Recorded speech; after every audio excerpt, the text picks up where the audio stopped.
Welcome to episode 13 of Create This Book 3 by Mariah Elizabeth and Ashleigh Monet. Avant will be me. Welcome back. Feels good to be doing another Create This Book. I know we are on the wrong day, but so help me. Next week, we will be back on Wednesdays for Create This Book. If it kills me. But I got a good batch for you guys this week. As always, the playlist that contains every Create This Book 3 video I've ever done is going to be linked in the description. We have 4 new prompts to tackle this week. So enough of me talking. Let's jump right in and see what I can create. Alrighty, for our first prompt of the week, we have create an argument. Write an argument between 2 characters. Now, every so often with these prompts, an idea just comes to me right away. And this was the case with this one.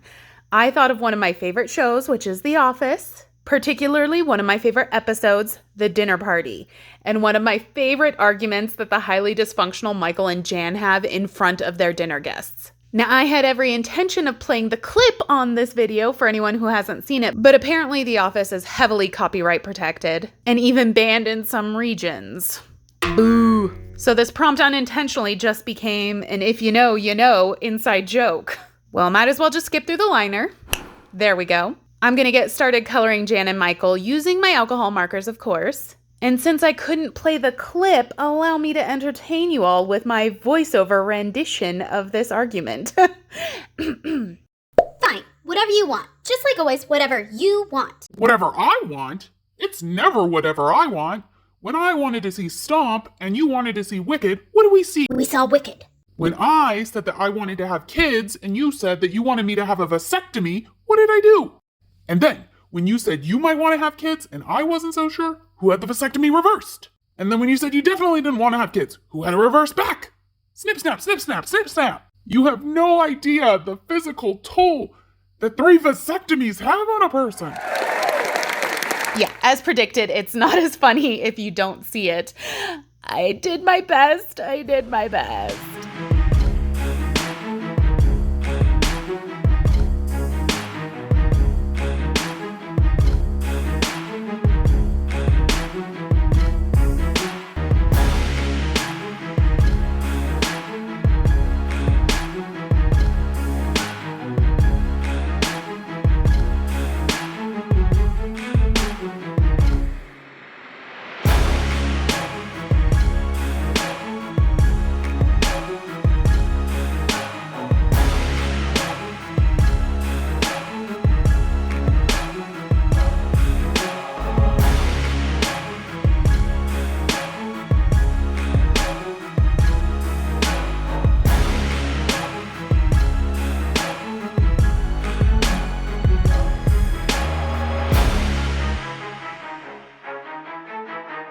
Let's add in a little grayish blue to the background so it's not white like an asylum. Another dinner party reference. Okay, I have to stop. I gave the page a nice little border all around, but then I felt like the conversation bubbles were blending a little too much. So I decided to color them in yellow. Very comic booky. I'm not sure if that helped it or made it feel weird, but I already done it, so there's no point wondering now. But now I can finally glue this one in the book. And our first prompt is finished. I'm happy with it, but super bummed I had to scrap my clip. Hopefully it didn't lose too much in translation. I always hate when I don't get the reference. But on to the next prompt. Create darkness. Draw something using only the darkest colors you have. For this one, I'm feeling acrylic, so let's go ahead and start with the darkest of the darks. Black. For this page, I was a little wary. Like a picture that only uses dark colors is doomed to have no contrast and it's gonna look super flat and dull. I came up with a plan though, and I think I can use a minimal amount of light color and hopefully the painting is still gonna read. My subject, the legendary Medusa. This whole process was a challenge for me, almost thinking in reverse because I'm planning on using my dark paint colors as the highlights. So anything that's not a highlight needs to be even darker than my dark colors. So wild. I'm focusing on that lower half first because my vision of this piece is to have Medusa kind of lurking in the shadows. Her body is actually going to be the lightest part, and the top half of the piece is going to be so dark. Really, only her glowing eyes are going to be clearly visible.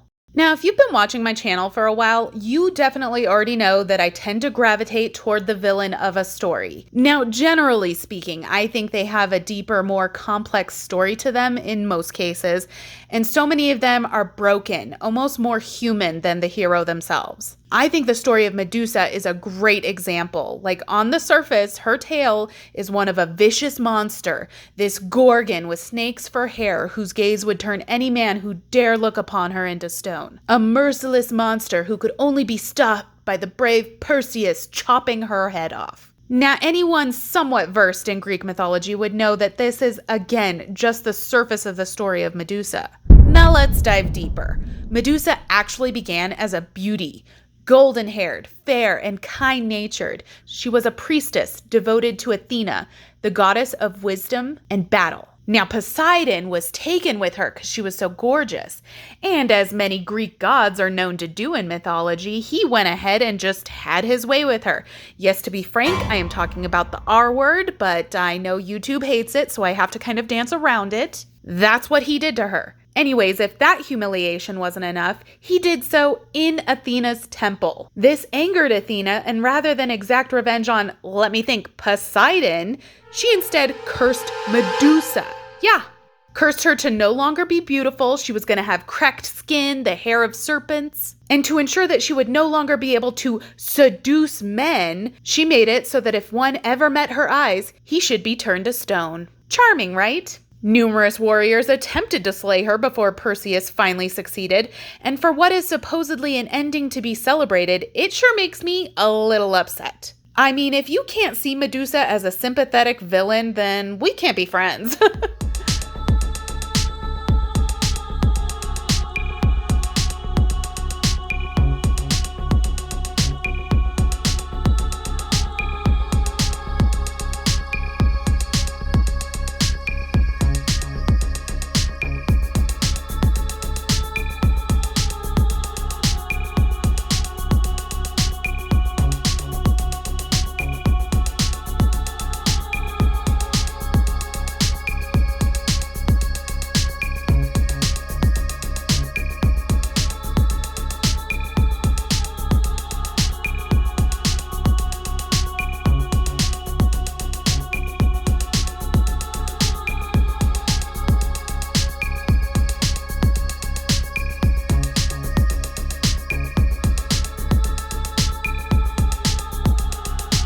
Okay, so since I painted over the prompt, I wanted to add it in on this side. I went through some color whiplash with it though. First, I used my paint pen in green because I wouldn't dare attempt this font with a brush, but unfortunately the green was like not even close to the green paint color I had already used.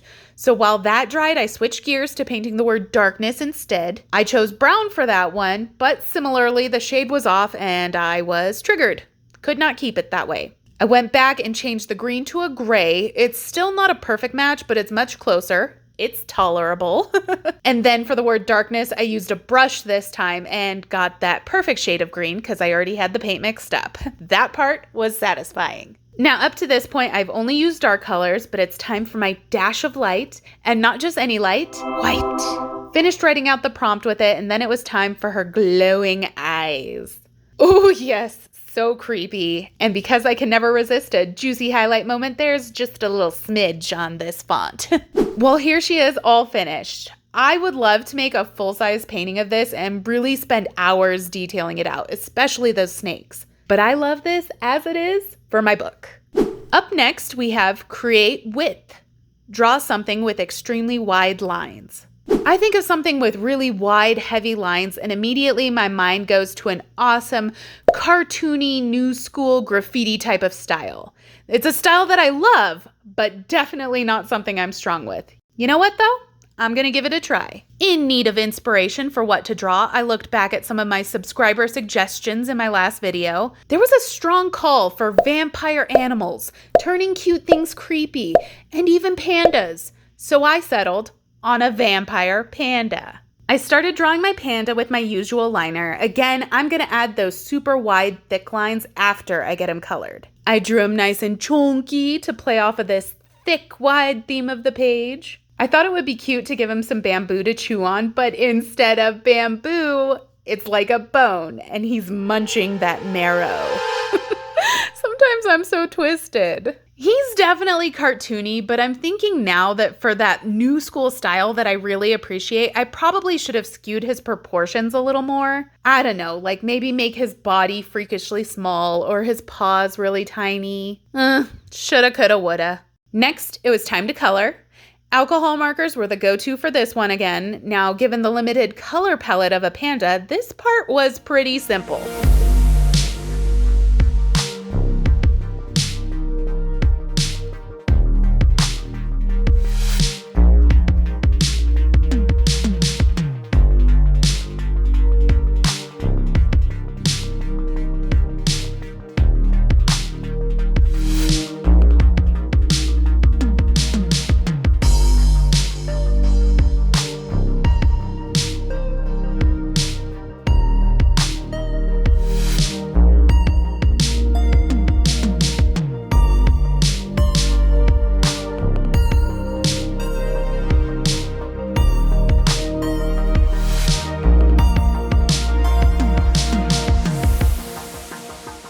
And now we can add in all of the little bloody details.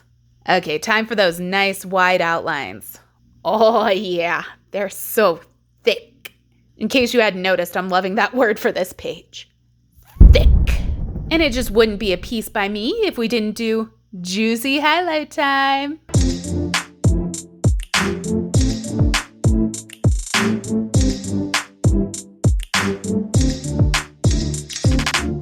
Okay, switching gears to the background now. So surprising, I'm sure, but we're gonna do some blood drips, thick ones. So I'm using a nice wide brush to pull it off. Also, this random red blob that'll come together eventually, worry not. First, let's add some darker, drippier shadows to all of this. Okay, now to embrace this graffiti style, I wanted to add a fun little drippy bubble graffiti type font. I couldn't think of anything remotely clever or creative to write with it though, so I just went for a simple R.I.P. And suitably, this is written atop a coffin for our vampire panda. Add a few juicy highlights to finish off the background. And now we can add our panda. Aww, I love him. Creepy cuteness overload for me. I officially have to try this style more. 'Tis been decided. All right, last prompt. Create nuance. Think of something simple to draw, but really focus on the details. I was inspired by the little doodle of the eyes here. Like, I love to do realistic, detailed eyes, but I didn't want to just stop there. I saw this little interactive eye craft on Pinterest that is just so cool. I just have to try it. Okay, first and foremost, there was this empty space here at the top that I decided to fill in with a quote about eyes. Was it necessary? Absolutely not. But I did it anyway. The quote is, "You can't depend on your eyes when your imagination is out of focus." Credit to Mark Twain for that gem. I like that one though. The world is much more fun to look at through creative eyes. Going straight in with color on these, I'm shooting for a bit of semi-realism with them. I say semi because some of the designs I pick are just so not realistic, but real eyes don't have outlines, so yeah, color only. Starting with some gray to make these eyeballs look spherical, as they should be. I wanted to do a few natural looking eyes, but not too many. For these first two sets, I'm going to make each eye a different color so that I can pack more colors in without taking up my whole page. So this first set will have one blue eye and one green. Those are my two favorite eye colors, and my husband has these awesome eyes that change from blue to green depending on the day. It is so cool. This second set will have one gray eye and one brown eye. Also perfectly fine colors. I myself am a brown-eyed girl. Sorry to all of you hazel-eyed folks. I'm giving you no representation. You already get like all of the colors in your eyes, okay? Don't be greedy. Now this third set is where we start getting crazy. Yes, these are going to be rainbow eyes. What? This next set, I wanted to go creepy. A glowing yellow iris with pure black surrounding. I'm not sure why I waited until the end to add pupils to all of these. Like, I had the black right here. I don't know. I did what I did. Next, I did a set of golden cat eyes. At least I intended them to be cat eyes. I mean, with the slit pupils, they could even be dragon eyes. Ooh. Now for this next set, I wanted Galaxy. It looks darker on camera than in person, but I did a swirl of blue, purple, and black for the base of that one. This set kind of got away from me, but it comes together in the end. I wanted to do like a zombie eye, a cloudy white kind of veiny one. You'll see. And for the last, I love a classic, creepy, totally blacked out eye, like nothing says evil quite like that. For one last bit of marker, I decided to add some flourish to the quote, and finally got to go in with those pupils. Now to capture all of these little details or nuances, let's go in with a little colored pencil. For most of the eyes, this was just adding more of that stripy texture to the irises, giving them more depth. But then for these yellows, I wanted to add these bright glowing rings around the pupils. And for the Galaxy, added some cloudy swirls. And here I was able to kind of save the zombie eyes with a tinge of green and adding all those little blood vessels for that bloodshot look. And for the black, just a smooth highlight so they look really round and glossy. Added a few juicy highlights, of course, to all of these eyes. Added some stars in on the Galaxy. And now that we have the eyes themselves finished, we need to make the window for these eyes, so to speak.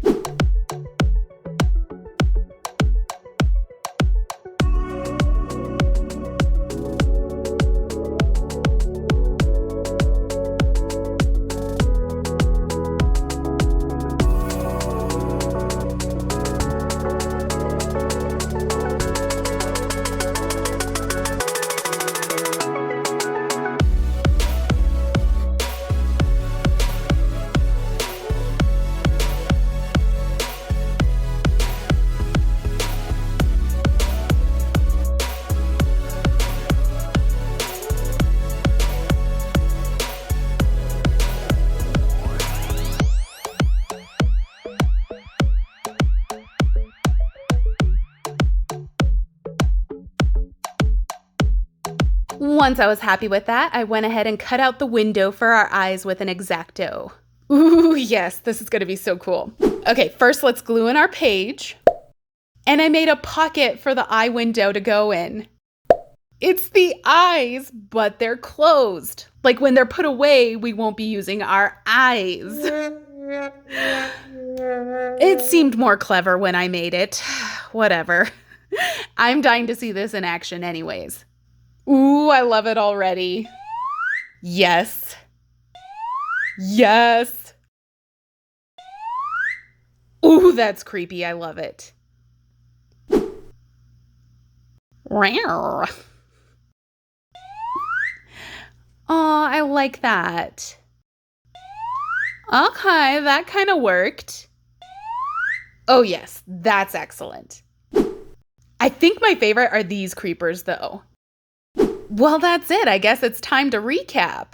We created an argument documenting the hilariously uncomfortable vasectomy argument between Jan and Michael from the office dinner party. I'm only bummed that I picked something that you kind of need the clip to understand if you've never seen it, but my bad. I'm still happy with the page though. We created darkness using my darkest colors to paint Medusa, a mythological character with a truly dark backstory. I love her so much. I'm so glad I got to put her somewhere in my book. But let's be real, she also deserves a big, ultra-detailed painting. So perhaps one day. We created width, using some very wide, thick lines to create this chubby little cartoony vampire panda. I had so much fun making him, and I definitely want to practice this style more. Like maybe, one day I can do it justice. And lastly, we created Nuance with this fun interactive page that features a whole slew of detailed little eyes. My only qualm with this one is how wrinkled it got while gluing it in, but you know what? It's a small price to pay for the fun I could have messing around with this page. Woohoo! Okay, I need to stop. It's time to stop. Well, I guess that's it for this week. Thank you guys so much for watching, and until next time, goodbye.